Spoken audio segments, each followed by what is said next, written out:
औज़ुबिल्लाहिमिनश्शैतानिर्रजीम बिस्मिल्लाहिर्रहमानिर्रहीम। अल्लाह ताला के पाक और बाबरकत नाम से आज के इस सेशन का आगाज़ करते हैं। आज के इस सेशन में इंशाल्लाह हम 6 nodes load balancer cluster create करेंगे और इसके अंदर हमारे 2 नोड्स एज आ लाइनक्स वर्चुअल सर्वर एक्टिव और बैकअप राउटर के तौर पे काम करेंगे, जो कि लोड बैलेंसर का काम करेंगे। 2 नोड्स को रखने का मकसद ये है कि अगर किसी भी वजह से हमारा एक नोड जो एक्टिव राउटर के तौर पे काम करेगा वो डाउन हो जाए, तो हमारा दूसरा बैकअप राउटर जो है उसकी जगह ले ले और हमारी सर्विस में इंटरप्शन ना आए। इसी तरह हम 2 नोड्स को इस्तेमाल करेंगे एज अ वेब सर्वर, जिसके ऊपर हमारी वेब एप्लीकेशंस इंस्टॉल होंगी और इन दोनों पे हम लोड को बैलेंस करेंगे। और इसी तरह हम नेक्स्ट जो 2 नोड्स हैं उनके ऊपर हम MySQL डेटाबेस को हाईली अवेलेबल करेंगे यूजिंग DRBD एंड हार्टबीट, और किसी भी वजह से हमारा एक सर्वर अगर डाउन हो जाए तो हमारी डेटाबेस की जो सर्विस है वो हमें अवेलेबल हो। अपने इस सेशन का आगाज़ करने से पहले मैं कामरान अजीम साहब को शुक्रिया अदा करना चाहता हूं उनका, कि उनकी वजह से, उनकी काविशों की वजह से अल्हम्दुलिल्लाह आज हम इस लेवल पे हैं कि हम लोगों को उर्दू CBTs के ज़रिए नॉलेज स्प्रेड कर सकें। 3 किस्म की टाइप्स हैं हमारे पास लोड बैलेंसर्स की।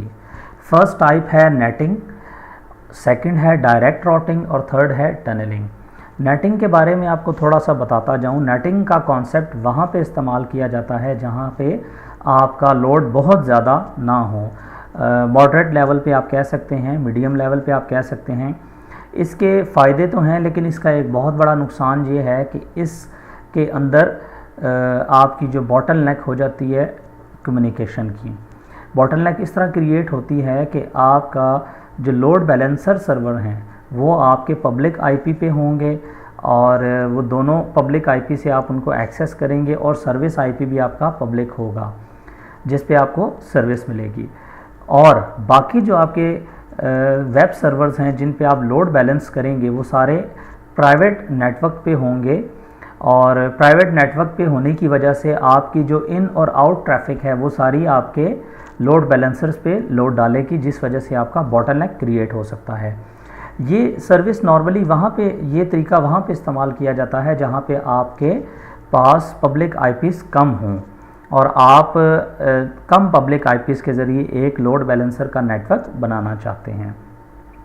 इसका एक और बड़ा नुकसान ये है कि किसी भी वजह से आपका जो नेटवर्क है, जो आपके लोड बैलेंसर्स हैं, अगर आपकी रसाई उन तक नहीं रहती तो आपका जो प्राइवेट नेटवर्क है आप उसको भी एक्सेस नहीं कर पाते और आप वहाँ से डाटा या कोई भी किसी भी किस्म की कोई सर्विस अवेल नहीं कर सकते।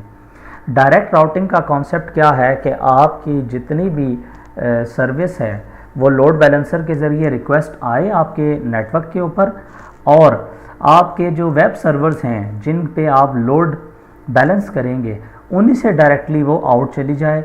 और यहाँ पे हम एक बात का ख्याल रखिएगा कि यहाँ पे हम सारे जितने भी हमारे सर्वर्स होंगे उन सारों को पब्लिक IP के नेटवर्क पे रखेंगे या पब्लिक नेटवर्क पे रखेंगे और डायरेक्टली उन सारे सर्वर्स को एक्सेस कर सकते हैं।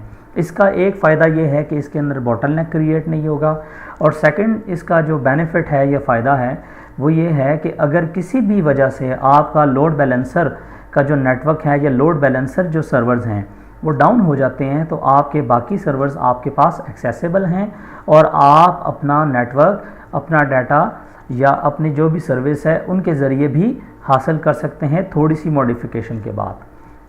थर्ड वे है टनलिंग, और टनलिंग के अंदर और आम जो आपका जो कॉन्सेप्ट है लोड बैलेंसर का उसमें एक डिफरेंस है।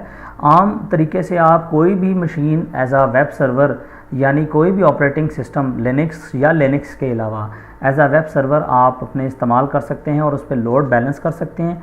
लेकिन टनलिंग के अंदर बहुत इंपॉर्टेंट बात यह है कि आपके सारे जो सर्वर्स होंगे, चाहे वो लोड बैलेंसर है, चाहे वो आपके वो सर्वर्स हैं जिन पे आप लोड बैलेंस कर रहे हैं यानी वेब सर्विस वाले, वो सारे के सारे लिनक्स पे ही होंगे। इस मकसद के लिए हमने अपने 6 की 6 मशीनों में CentOS 5.3 इंस्टॉल की हुई है और उसी को इंशाल्लाह हम आगे लेके चलेंगे। बेसिक हमारे पास सेंटोस 5.3 इंस्टॉल है सारे मशीन्स के अंदर। कुछ स्टेप्स हैं जो हमने इंशाल्लाह इस सेटअप के अंदर करने हैं। फर्स्ट स्टेप में हमने बेसिक कॉन्फ़िगरेशन करनी है जिसमें होस्ट फाइल या डीएनएस की कॉन्फ़िगरेशन होगी। यहाँ पे हम होस्ट फाइल की कॉन्फ़िगरेशन करेंगे, लेकिन मैं आपको रिकमेंड करूँगा कि आपने हमेशा जब भी सेटअप करना है अपना ये नेटवर्क, तो उसके अंदर आपने डीएनएस को भी कॉन्फ़िगर करना है। और अगर आप चाहते हैं कि डीएनएस की अदम मौजूदगी में आपकी होस्ट फाइल एक दूसरे के लिए नेटवर्क रिजॉल्व करेगी, तो आप होस्ट फाइल भी कॉन्फ़िगर करें। इसके अलावा हमने एसएसएच की जनरेट करनी है और तमाम नोड्स के दरमियान इसको स्प्रेड करना है। इसका एक ख़ास मकसद है। इसका मकसद ये है कि जब आपके लोड बैलेंसर आपके वेब सर्वर्स पे लोड शिफ्ट करते हैं या लोड बैलेंस करते हैं, तो उस पर वो एक अप टाइम की कमांड रन करते हैं, तो उसके लिए ज़रूरी है कि उसके पास रूट का एक्सेस हो। तो इसलिए हम तमाम सर्वर्स के दरमियान ये एसएसएच कीज़ को इंशाल्लाह शेयर करेंगे और क्रिएट करेंगे। थर्ड में हम इंशाल्लाह बेसिक सेटअप में नेटवर्क टाइम प्रोटोकॉल को कॉन्फ़िगर करेंगे और सारे सर्वर्स को उसके साथ सिंक्रोनाइज़ करेंगे। कोशिश ये करें अगर पॉसिबल है तो एक अलहदा डेडिकेटेड मशीन एनटीपी के तौर पे इस्तेमाल करें, अदरवाइज़ आप किसी भी एक मशीन को एनटीपी के तौर पे इस्तेमाल कर सकते हैं।